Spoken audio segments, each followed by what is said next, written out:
दोस्तों, दुनिया में कौन नहीं अमीर बनना चाहता। सड़क पर भीख मांगने वाला भी सपनों की दुनिया में अपने आप को करोड़पति ही पाता है। लेकिन सपने तो सपने हैं। दुनिया में चंद लोग ऐसे भी होते हैं जो अपने सपनों को साकार करने के लिए किसी भी हद तक चले जाते हैं। उन्हें दुनिया की बातों की कोई परवाह नहीं होती। वे तो अपने लक्ष्य के लिए जी जान एक कर देते हैं। आज हम इस वीडियो में एक साधारण निवेशक रहे 12वीं पास राधा किशन दमानी की बात करने जा रहे हैं। दोस्तों, ये वो राधा किशन दमानी हैं जो 2 साल पहले भारत के दूसरे नंबर के अमीर व्यक्ति बन गए थे। आज भी दुनिया के पहले 100 धनी व्यक्तियों की लिस्ट में दमानी का नाम शामिल है। एक छोटे से निवेशक ने कैसे भरी ये उड़ान और देखते ही देखते वे इतने अमीर कैसे बन गए, इस वीडियो में हम उन सभी पहलुओं पर चर्चा करेंगे। वीडियो पसंद आए तो आप हमारे इस चैनल सेफ निवेशक को सब्सक्राइब करें, बेल आइकन को प्रेस करें ताकि हमारे वीडियोस की नोटिफिकेशन सबसे पहले आप तक पहुंचे। वीडियो को अधिक से अधिक शेयर व लाइक भी करें। दोस्तों, राधा किशन दमानी का जन्म राजस्थान के बीकानेर में वर्ष 1954 यानी कि 1954 में हुआ। उनके पिता शिव किशन दमानी एक शेयर ब्रोकर थी। अपने पिता की मृत्यु के बाद 1986 में दमानी ने घाटे में चल रहे अपने बॉल बेयरिंग कारोबार को बंद कर दिया और अपने भाई गोपी किशन दमानी के साथ मिलकर स्टॉक मार्केट में काम करना शुरू किया। राधा किशन दमानी कोई ज़्यादा पढ़े लिखे नहीं हैं। हालांकि उन्होंने मुंबई यूनिवर्सिटी में कॉमर्स की पढ़ाई करने की शुरुआत तो की थी, लेकिन पहले ही साल पढ़ाई छोड़कर कारोबार में उतर गए। दमानी ने स्टॉक मार्केट में बहुत कम पैसे से शुरुआत की थी। 1990 के दशक में जब हर्षद मेहता ने देश की वित्तीय व्यवस्था को बुरी तरह से हिला दिया था, उस समय दमानी को जबरदस्त मुनाफा मिला था। उसका कारण ये था कि जहां एक तरफ तेज बाजार में लोग शेयर खरीद रहे थे, उसी दौर में दमानी शॉर्ट सेलिंग के जरिए भारी मुनाफा कमा रहे थे। लोग हर रोज तेजी खेलते थे तो दमानी मंदी खेलते थे।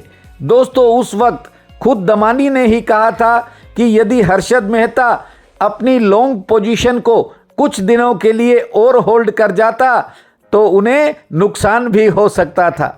वर्ष 1995 में दमानी ने सस्ते वैल्यूएशन वाली कंपनियों में लंबे समय तक रुकने का मन बना लिया।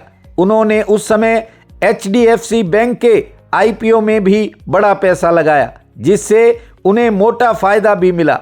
साल 2000 आते आते दमानी के पास काफ़ी धन इकट्ठा हो गया तथा उन्होंने खुद का कारोबार करने का मन बना लिया। राधा किशन दमानी कारोबार और व्यापार के सभी कानून कायदों से वाकिफ थे। उन्होंने साल 2002 में मुंबई के पवई इलाके में डी मार्ट के नाम से एक स्टोर खोला, जिसमें घरेलू उत्पाद, किराने का खुदरा सामान बहुत ही वाजिब रेटों पर बेचा जाने लगा। दमानी ने कभी भी किराए की जगह नहीं ली, बल्कि खुद की ज़मीन खरीदकर उन्होंने एक के बाद एक स्टोर खोले तथा अपने स्टोर में माल बेचने वाली कंपनियों से ब्रांड रखने के एवज में भी किराया लेना शुरू कर दिया। दमानी की सफलता के पीछे सबसे बड़ा मुख्य कारण यह भी था कि वे जिस भी कंपनी या सप्लायर से माल खरीदते, उन्हें 10 दिन के भीतर पेमेंट कर देते थे तथा उनसे कैश डिस्काउंट भी हासिल करते थे। दोस्तों, आपको बता दें, आज भी बहुत सी कंपनियां ऐसी हैं जो सप्लायर को 20 से 30 दिन में पेमेंट करती हैं। इसके अलावा दमानी अपने स्टोर शहर के बीचों बीच खोलने की बजाय शहर से 4, 5, 7 किलोमीटर बाहर ही खोलते थे, जहां उन्हें जगह भी काफ़ी सस्ते दामों पर मिल जाती थी। दमानी ने अपने स्टोर ज़्यादा हाई फाई नहीं बनाए, एयर कंडीशनर भी ज़रूरत की जगह ही लगाते थे, ज़्यादा तामझाम पर खर्च करने की बजाय उन्होंने ग्राहकों को काफ़ी सस्ती चीज़ें उपलब्ध करवाई। इसी कारण उनके सभी स्टोर्स में पूरा दिन भीड़ लगी रहती है तथा लाइन में लगकर माल बिकने लगा। दमानी कंपनियों से बल्क में सामान खरीदते थे जो कि उन्हें काफ़ी सस्ता मिलता था और यही फ़ायदा डी मार्ट में सामान खरीदने वालों को मिल जाता था। दोस्तों, आज देश में डी मार्ट के करीब 250 स्टोर्स हैं। आपको बता दें, राधा किशन दमानी ने डी मार्ट खोलने से पहले साल 2000 में अपना बाजार की फ्रेंचाइजीज ली थी, लेकिन उन्हें इस कंपनी का बिजनेस मॉडल पसंद नहीं आया, या यूं कहूं कि उन्हें अपना बाजार के काम करने का तरीका ठीक नहीं लगा। फिर वे अमेरिका चले गए और उन्होंने वहां काफ़ी मेहनत करके इस धंधे में काम करने वाली कंपनी वॉलमार्ट की तकनीक को समझा और काफ़ी मेहनत करने के बाद भारत में डी मार्ट की शुरुआत की। फिर 2017 में दमानी ने शेयर बाजार में 1870 करोड़ का आईपीओ लॉन्च किया, जो इतना हिट हुआ कि 114% का उन्हें प्रीमियम मिल गया और आज की डेट में इसका मार्केट कैप कई लाखों करोड़ का हो चुका है। दमानी को फंडामेंट समझने में देर नहीं लगती। वे जब भी किसी कंपनी में इन्वेस्ट करते तो सबसे पहले उनकी नज़र कंपनी के फंडामेंट्स पर होती थी।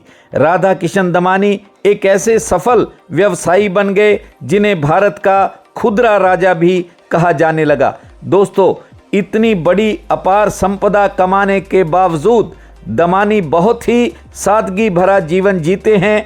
हमेशा सफ़ेद कपड़े पहनते हैं, इसीलिए उन्हें मिस्टर वाइट एंड वाइट भी कहा जाता है। दमानी शेयर्स खरीदने का सही समय भी जानते हैं। उन्होंने वीएसटी इंडस्ट्री में जब निवेश किया था उसका भाव 85 रुपये प्रति शेयर था, जो कि इन दिनों 3300 के आसपास है।